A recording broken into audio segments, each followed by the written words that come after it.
My family literally cut me off financially, and I had to afford security for us. Put yourself in my shoes. If you step back to try to create a different role, the same official role, but a different working relationship with the institution that you were born into for the sake of your wife and your own mental health and your child, which now, of course, a lot more has come out because I felt as though it needed to come out. The other side of the story needed to be told. God forbid anything should happen. And I don't regret that at all. But 2020, when that decision happened, I couldn't believe it. I actually couldn't believe it. I thought with all the disagreements and all of the chaos that's happening. Prince Harry and Meghan Markle just can't seem to catch a break. Every time they launch something new, the world stops to watch, and then, boom. Another headline, another flop, and a new batch of memes mocking them online. When they first stepped away from the royal family, expectations were sky high. Best-selling books, blockbuster interviews, major Hollywood deals. But fast forward, and it feels like every move they make ends in disaster. So you could just give us an idea of what the last year's been like. I guess that's a where would you start question, but give it a go. It's hard. You know, I don't think anybody could understand that. But in all fairness, I had no idea, which probably sounds difficult to understand here. From Netflix deals quietly fading out to Spotify cutting ties, each big comeback turns into another PR mess. And the internet? Ruthless.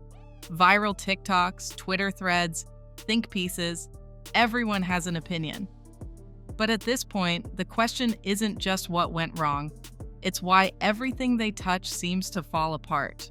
Is it bad luck, poor strategy, or is something deeper unraveling behind the scenes?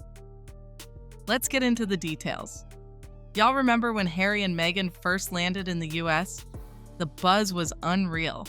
Folks were calling it the royal invasion of Hollywood, and every entertainment blog was losing its mind. Netflix came running with that headline-grabbing $100 million deal, promising a whole new era of royal storytelling. Everyone thought, dang, these two are about to take over the streaming world. But what happened? Was the move about getting away from the UK press, because the press is, is everywhere, or was the move because you weren't getting enough support from the firm? It was both. Both. I needed to do this for my family. Their first big project, the Harry and Meghan documentary series, dropped with a lot of noise. The trailers were everywhere, and everyone was waiting to see if they'd spill royal secrets or just give us another PR puff piece. When it finally hit Netflix, the numbers looked good for like a hot minute. But then the reviews started rolling in. Critics called it self-indulgent, whiny, and one-sided. Some folks said it was just Meghan and Harry airing their dirty laundry, while others felt like it didn't deliver anything new. Social media? Oh, y'all know they had a field day with the meme. Behind the scenes, folks say Netflix executives were getting nervous. They wanted hits, not headlines. And when you're in Hollywood, it's all about what you deliver, not what you promise. The pressure started mounting, and you could see it in Harry and Meghan's public appearances. They went from red carpet confidence to looking, well, a little bit lost. The dream of being a Hollywood power player, let's just say it started fading fast. The biggest victims are not the people of Ukraine or the people battling COVID or people struggling in a devastating cost of living crisis. No, the world's biggest victims right now are the Duke and Duchess of Netflix. And don't take my word for it. This promise of once you're married, don't worry, it'll get better. Once they get used to you, it'll get better.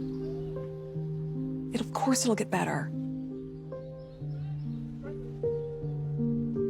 But truth be told, no matter how hard I tried, no matter how good I was, no matter what I did.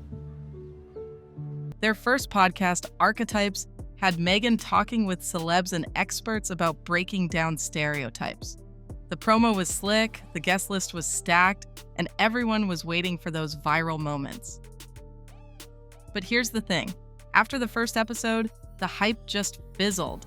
The show got mixed reviews. Some folks loved Meghan's vulnerability, but others called it preachy or even boring. The numbers didn't live up to expectations, and the buzz just wasn't there. Spotify execs started getting restless. They wanted more content, more often, and they wanted Harry to be more involved.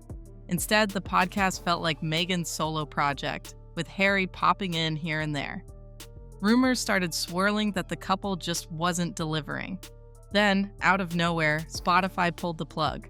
No dramatic finale, just a quiet announcement that the deal was done.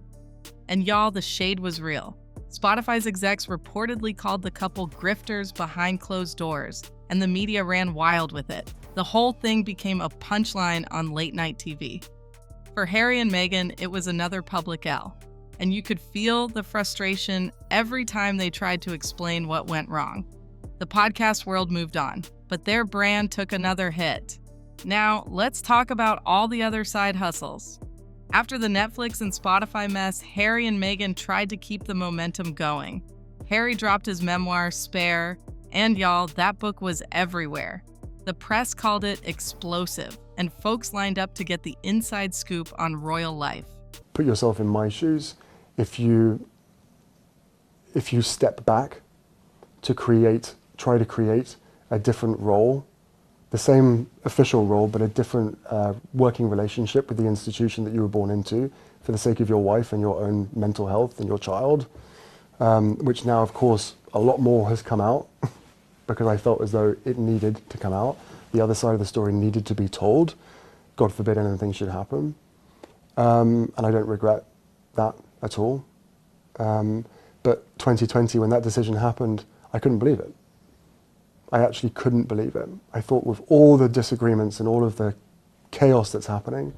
Harry talked about everything from family drama to his wild days in Vegas.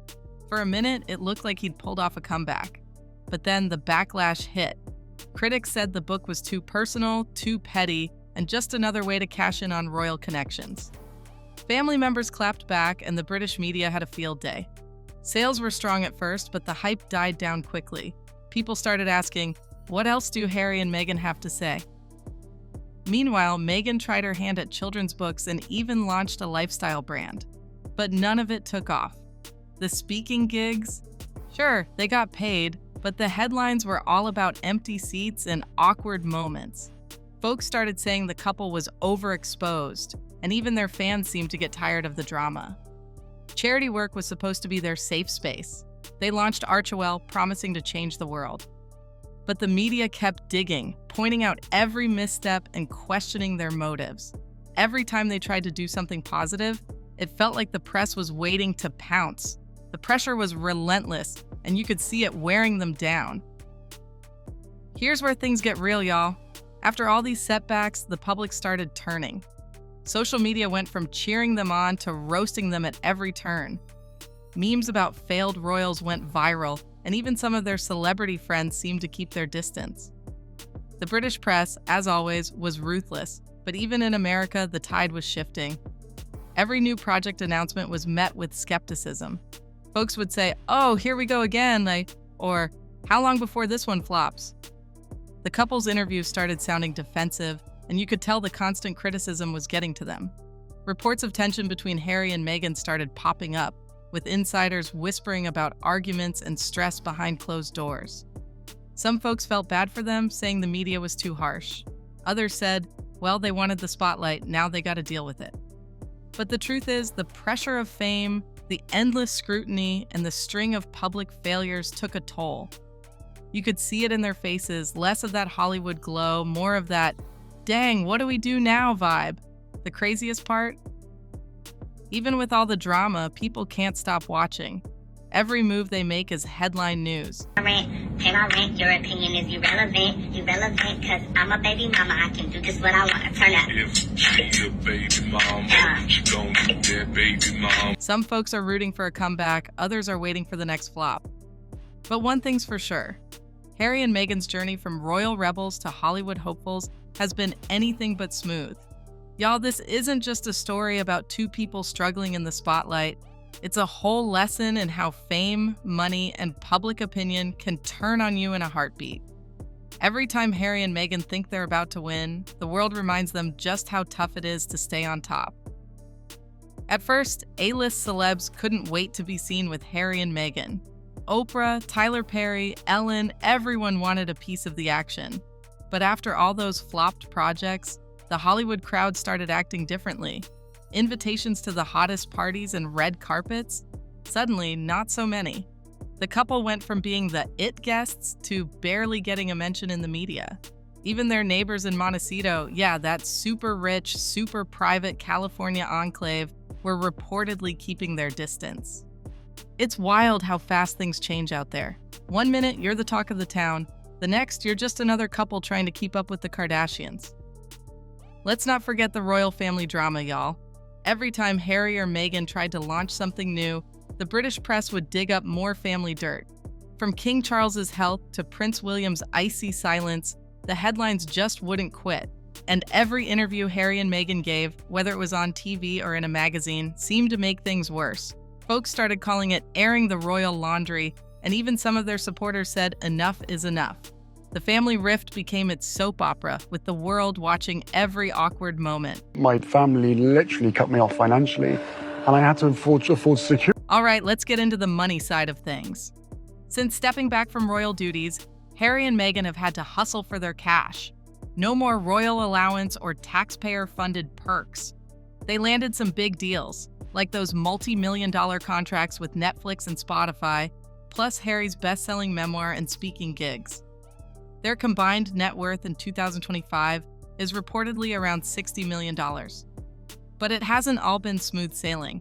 Their Netflix deal is ending in 2025, which could be a major financial blow, and some of their recent projects haven't exactly been hits.